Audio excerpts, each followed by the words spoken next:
Assalamualaikum warahmatullahi wabarakatuh. Alhamdulillahi rabbil alamin. Wassalatu wassalamu atamani akmalani alal mab'uthi rahmatan lil alamin. Wa ala alihi wa ashabihi wa man sara ala nahjihi ila yaumiddin. Amma ba'd. Baik jamaah yang dimuliakan oleh Allah Subhanahu wa taala, kita lanjutkan kembali kajian kita dari pembahasan kitab Sittud Durar min usuli ahlil athari karya Fadilatul Syekh Abdul Malik Al-Jazairi hafizahullahu ta'ala.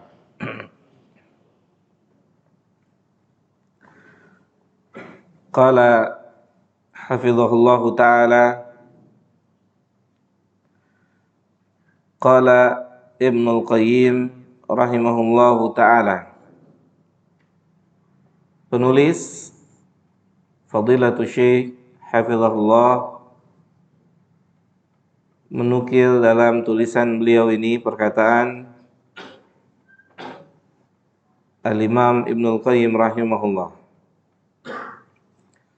Al-Imam Ibnul Qayyim mengatakan, wal mahabbatu wasyauqu tabi'un lima'rifatihi wal ilmi bihi. Cinta dan rindu, cinta dan kangen, dia keduanya mengikuti pengetahuan seseorang tentang Allah. Cinta dan rindu kepada Allah itu keduanya mengikuti sejauh mana seseorang mengenal Allah tabarakahu wa ta'ala dan juga berilmu tentang Allahu jalla jalaluh.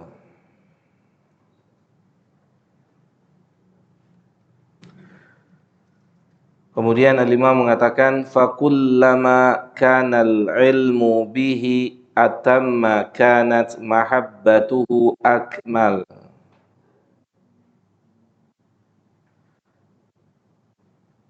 Dan ketika ilmu seseorang tentang Allah Subhanahu wa ta'ala semakin baik, maka kecintaan seseorang kepada Allah akan semakin sempurna. Semakin orang mengenal Allah Subhanahu wa ta'ala, maka dia akan memberikan dampak positif. Dia akan semakin cinta pada Allah Subhanahu wa ta'ala.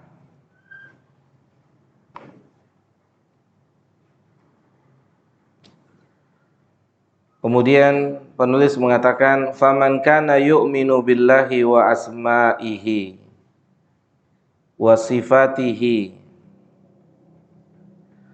wa bihi a'raf kana lahu ahab. Siapa saja di antara manusia yang beriman kepada Allah, beriman kepada nama-namanya, beriman kepada sifat-sifatnya, maka dengan keimanannya tersebut dia akan menjadi orang yang paling cinta pada Allah Subhanahu wa taala. Dia akan menjadi orang yang paling cinta pada Allah tabarakahu wa taala. Seperti apa misalnya?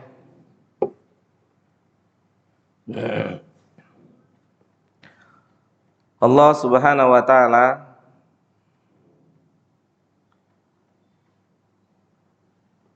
mensifati dirinya di dalam ayat Al-Qur'an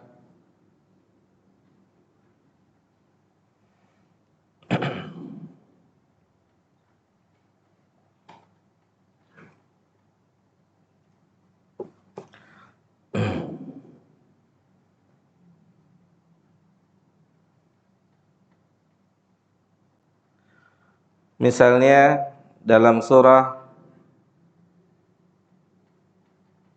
Al-Baqarah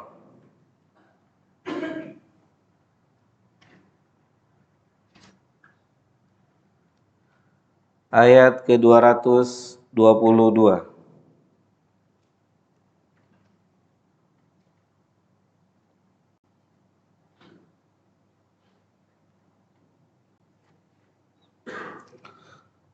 Surat Al-Baqarah ayat ke-222. Allah mengabarkan tentang dirinya, innallaha yuhibbut tawwabina. Sesungguhnya Allah Subhanahu wa taala mencintai. Siapa yang dicintai oleh Allah Subhanahu wa taala? Orang-orang yang senantiasa bertobat, orang-orang yang senantiasa memohon ampun atas seluruh kesalahannya. Innallaha yuhibbut tawwabin wa yuhibbu al-mutatahhirin. Dan Allah Subhanahu wa taala mengabarkan Dia mencintai orang-orang yang berusaha untuk mensucikan dirinya. Berusaha untuk mensucikan dirinya. Artinya seseorang tidak akan pernah bisa lepas dari kekeliruan dan kesalahan. Artinya seseorang terus mengulang-ulang dosa dan kesalahannya, akan tapi dia tidak pernah putus asa untuk mensucikan dirinya dari perbuatan dosa dan maksiat. Yang mana jamaah yang dimuliakan oleh Allah Subhanahu wa taala, kita sama-sama tahu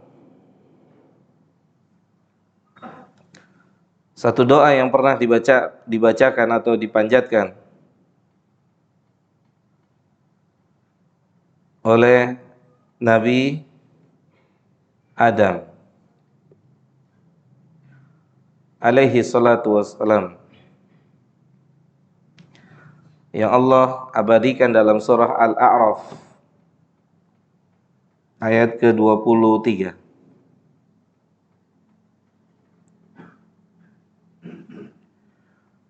Qala, Adam dan istrinya berdoa. Apa doa beliau berdua? Rabbana zalamna anfusana. Adam dan istrinya berdoa pada Allah Subhanahu wa taala mengatakan, wahai Rabb kami telah menzalimi diri kami. Ikrar, pengakuan dari Adam alaihi salatu wassalam atas berapa kesalahan? Berapa? Satu. Atas satu kesalahan Adam. Kemudian Adam mengatakan, wa illam taghfir lana, dengan penuh keyakinan, ya Allah, jika Engkau tidak mengampuni kami berdua, jika Engkau tidak menerima taubat kami berdua,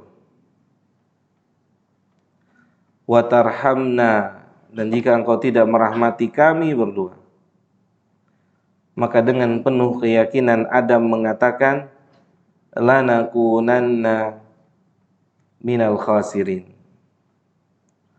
Maka jika Engkau tidak mengampuni kami, jika Engkau tidak merahmati kami, maka dipastikan kami akan menjadi orang yang sangat merugi besok di hari kiamat saat berjumpa dengan Allah Subhanahu wa ta'ala.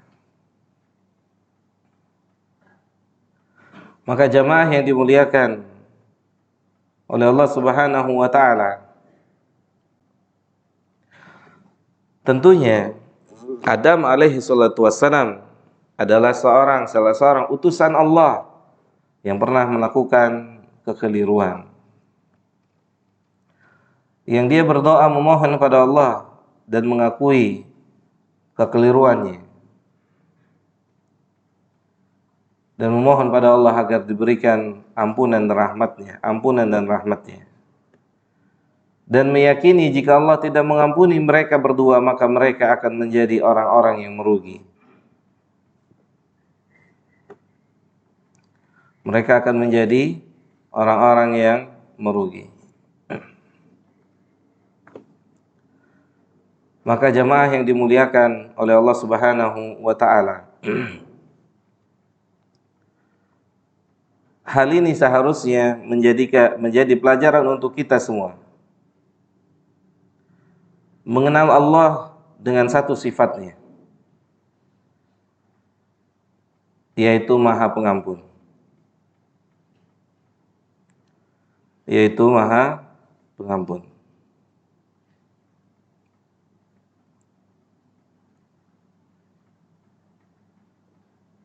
Sebagaimana Allah Subhanahu wa ta'ala juga menjelaskan dalam surah Az-Zumar ayat ke-53. Dalam surah Az-Zumar ayat ke-53, Allah memerintahkan kepada Nabi kita, Nabi tercinta Nabi Muhammad sallallahu alaihi wasallam, Qul, ya Muhammad, katakan, sampaikan. Kepada siapa Allah memerintahkan Nabi Muhammad untuk menyampaikan berita ini? Kepada hamba-hambanya. Qul ya ibadi. Allah Subhanahu wa ta'ala yang memiliki sifat berbeda dengan sifat-sifat makhluknya, sebagaimana dia sendiri menyatakan, laisa kamislihi syai'un. Walaupun mungkin ada persamaan nama antara sifat makhluk dengan sifat Allah, persamaan nama, kan tapi hakikat dari persamaan nama tersebut jauh berbeda. Allah memerintahkan pada Nabi kita, Nabi yang mulia Muhammad sallallahu alaihi wasallam, agar menyampaikan kepada manusia secara umum, ya ibadi. Siapapun tetap dikatakan sebagai hamba-hamba Allah. Kata Allah Subhanahu wa ta'ala, alladzina asrafu ala anfusihim, ya ibadi, khususnya hamba-hambaku yang telah melampaui batas, yang telah jauh dari ketaatan pada Allah, yang jauh dari amal soleh. Maka Allah Subhanahu wa ta'ala yang menyatakan, la taqnatu min rahmatillahi, janganlah kalian berputus asa dari rahmatnya Allah. Kita atau siapapun manusia ketika mendengar ayat ini seharusnya diterima dengan penuh sukacita. Karena saya dan antum bagian dari yang disebutkan oleh Allah dalam ayat ini. Karena saya dan antum bagian dari orang-orang yang sering mengulang-ulang perbuatan dosa. Maka ayat ini tidak tertuju untuk si fulan atau si fulana, tapi ayat ini tertuju untuk diri kita. Ayat ini tertuju untuk diri kita. Berlakulah jujur. Kalau kita termasuk bagian dari orang-orang yang sering mengulang-ulang kesalahan. Maka Allah Subhanahu wa taala mengatakan, la taqnatu min rahmatillah. Jangan berputus asa dari rahmat Allah. Jangan putus asa.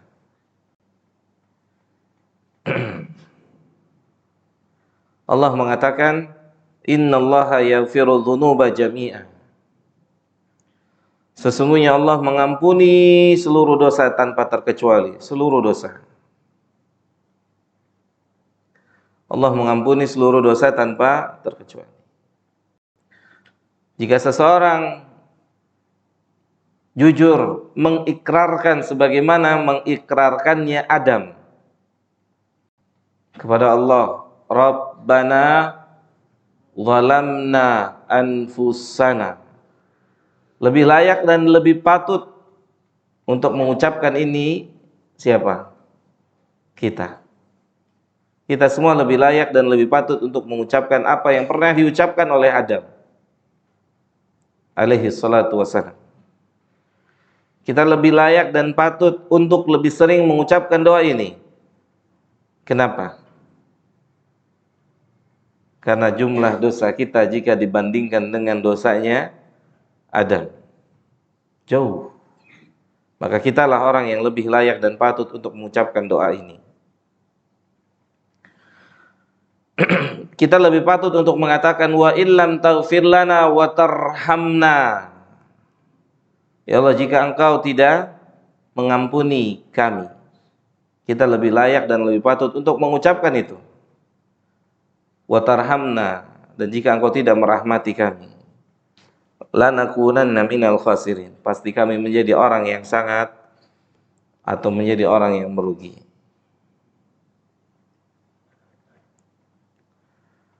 Kemudian di dalam surah Az-Zumar ini Allah mensifati dirinya dengan mengatakan innahu huwal ghafuru ar-rahimu. Allahu Jalla Jalalu mengabarkan tentang dirinya yang maha suci, bahwasannya dia satu zat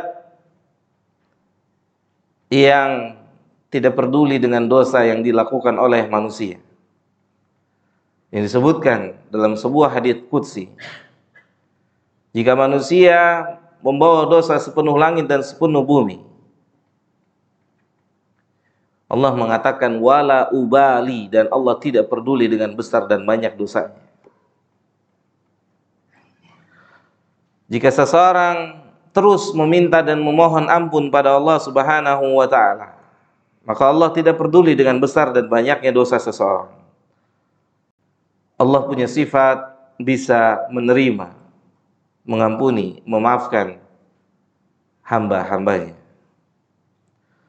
Bahkan jamaah yang dimuliakan oleh Allah Subhanahu wa taala, salah satu bukti nyata yang harusnya menghasilkan kecintaan kita lebih kepada Allah Tabaraka wa taala, bukti yang nyata yang telah disampaikan oleh Nabi kita Muhammad sallallahu alaihi wasallam. Apa kata Nabi kita? Nabi kita pernah mengkisahkan satu kisah yang sangat menakjubkan. Menakjubkan tentang sifat, salah satu sifat di antara sifatnya Allah yang Maha Pengampun. Kisah ini kita semua hampir kita semua pernah mendengarnya. Yakni kisah tentang seorang yang telah membunuh 100 orang. Kita semua pernah dengar. Kita semua pernah menyimak atau membaca atau bahkan mendengar, atau mungkin di antara kita ada yang hafal hadis tersebut. Di sini terdapat satu kebesaran di antara sifat Allah. Allahu Jalla Jalalu yang memutuskan langsung, Allah yang memutuskan langsung. Kepada siapa? Kepada sang pembunuh. Allah menyatakan pada malaikat, ketika malaikat yang ingin menjemput ruh siapa? Sang pembunuh. Ada dua malaikat yang datang ingin menjemput ruh sang pembunuh. Yang satu malaikat rahmat, yang satu malaikat yang ingin memberikan siksaan. Maka bertengkar atau berselisihlah mereka berdua. Kemudian Allah Jalla Jalalu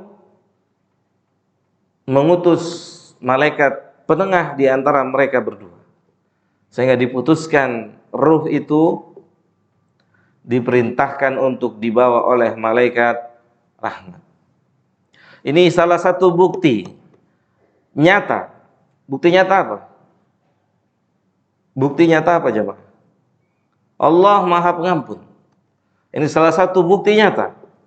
Allah bisa mengampuni siapa saja, dosa apa saja. Allahu Akbar. Allahu Akbar. Allah bisa, Allah mampu. Ketika pelakunya benar-benar mengikrarkan atas perbuatan dosa dan maksiatnya, benar-benar mengakui apa yang kekurangan-kekurangan yang pernah dia lakukan. Allah sifatkan dirinya innahu huwal ghafurur rahim. Dia Maha Pengampun, menerima tobat, menerima ampunan dari siapapun.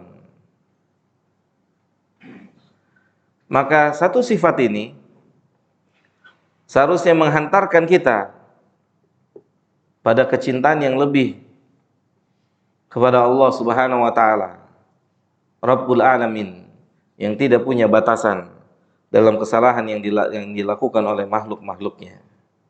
Dia siap untuk memberikan ampunan. Maka jamaah yang dimuliakan oleh Allah Subhanahu wa taala, apa yang dikatakan oleh Syekh atau Fadilatul Imam Ibnu Qayyim rahimahullah, ketika seseorang beriman pada Allah, kepada nama-namanya, kepada sifat-sifatnya, maka dengan keimanan yang tersebut dia akan menjadi orang yang paling cinta pada Allah. Dia akan menjadi orang yang paling cinta kepada Allah Subhanahu wa taala. Kemudian jamaah yang dimuliakan oleh Allah Subhanahu wa taala, beliau melanjutkan perkataannya, wa kanat laddatuhu bil wusuli ilaihi wa mujawaratihi wan nadhari ila wajhihi wa sama'i kalamihi atam. Maka dengan sebab kecintaan pada Allah yang baik, dengan sebab kecintaan kepada Allah yang besar, ini semua menghantarkan kepada sebuah kelezatan, kepada sebuah kenikmatan untuk segera sampai kepada Allah Subhanahu wa taala, untuk segera berjumpa dengan Allah Subhanahu wa taala, untuk segera bisa melihat wajahnya Allah Tabarakahu wa taala, untuk bisa mendengar langsung ucapannya Allahu Jalla Jalalu. Begitulah kurang lebih jamaah yang dimuliakan oleh Allah Subhanahu wa taala, yang digambarkan oleh Al-Imam Ibnu Qayyim rahimahullahu taala. Sebagaimana misalnya seseorang yang mencintai orang yang dicintainya, yang sudah beberapa lama tidak berjumpa kecuali lewat media sosial.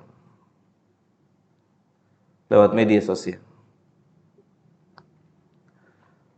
Maka perjumpaan secara langsung adalah satu pertemuan atau satu peristiwa atau satu momen yang sangat dinantikan. Yang sangat dinantikan. Ambil contoh jamaah yang dimuliakan oleh Allah Subhanahu wa taala. Antum yang menyekolahkan anak antum di pondok-pondok yang hanya bisa mendengarkan suaranya sahih untuk beberapa waktu. Hanya bisa lewat telepon mendengar suaranya. Yang dahulu antum gendong, antum cium, antum peluk, sekarang dia sudah ada jauh di pondok sana. Maka di antara waktu yang antum nantikan adalah waktu kunjungan. Sahih? Di antara waktu yang antum nantikan dalam hidup antum adalah waktu antum berkunjung. Bertemu buah hati kita masing-masing. Untuk melepaskan rindu. Kenapa? Dan kecintaan itu terjadi oleh dua belah pihak. Sahih?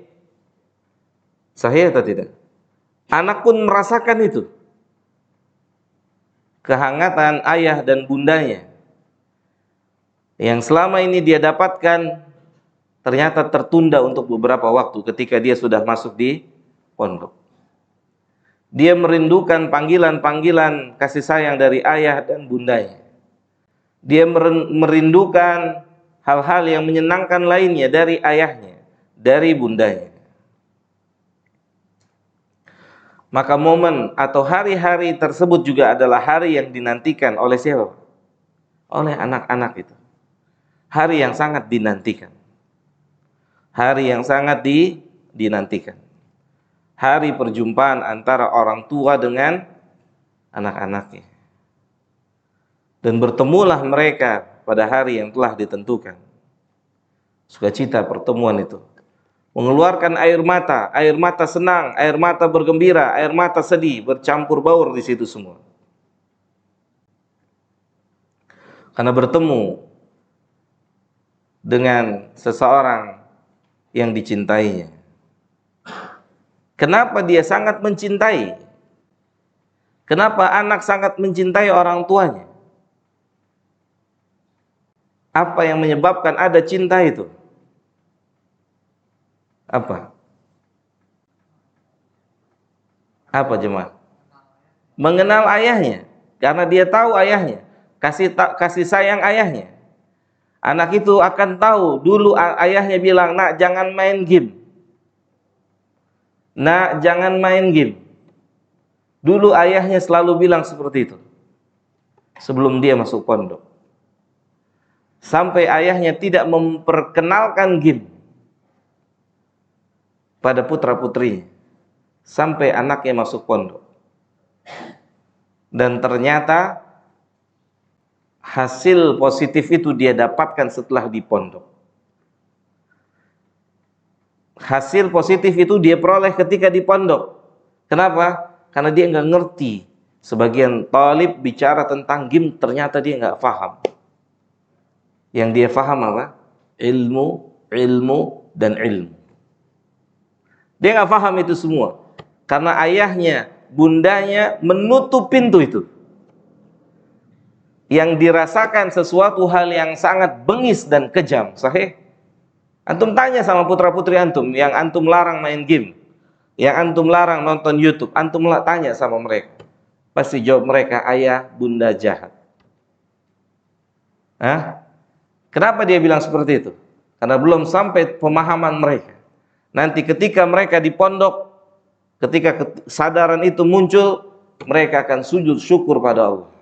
Dahulu ayah kami melarang untuk kenal dengan itu, dan hari ini kami merasakan manfaatnya. Hari ini kami merasakan manfaatnya. Anak tanya sama antum yang pernah kenal game, bisa lupa sama game? Bisa.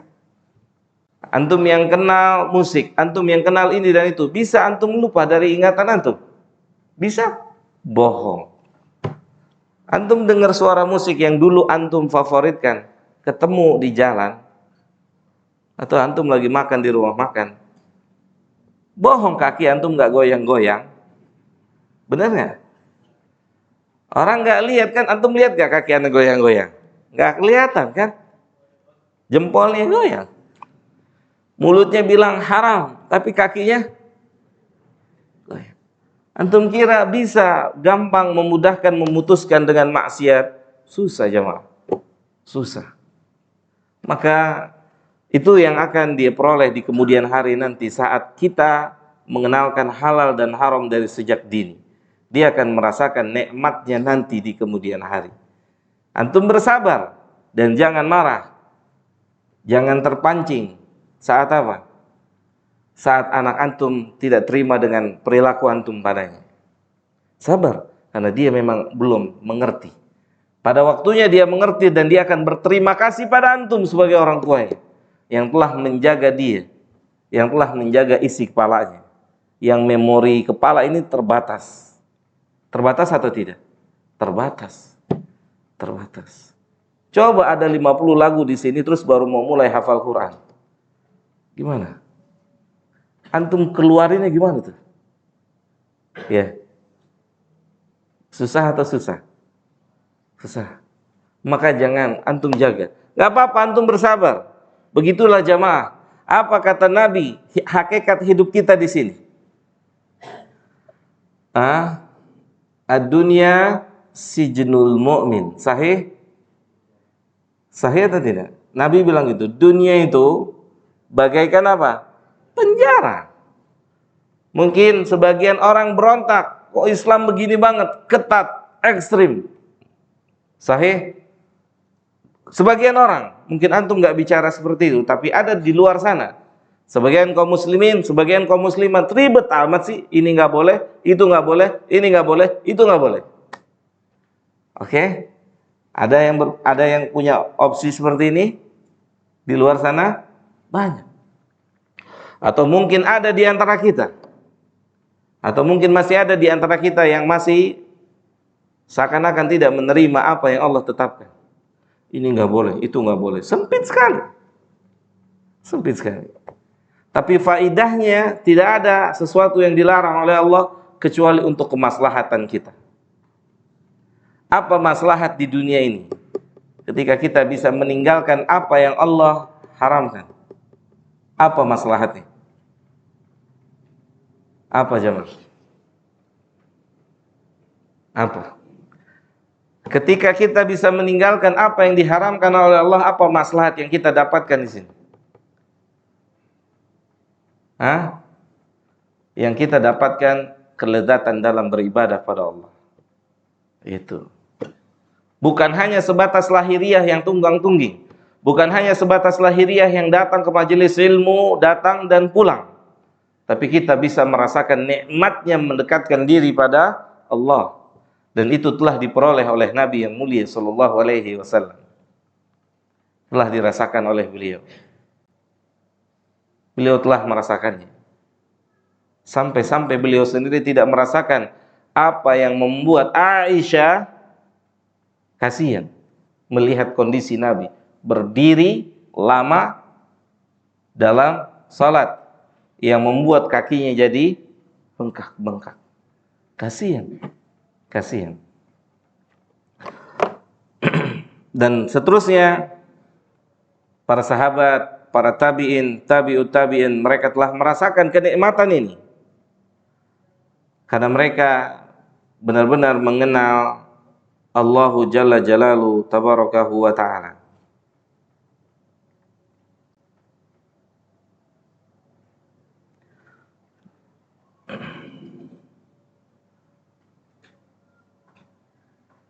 Azan 2 menit lagi.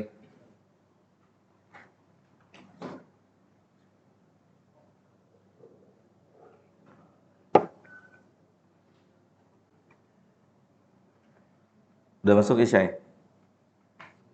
1 menit. Ah? 1 menit. Baik, nah kita lanjut habis salat Isya insyaallah taala.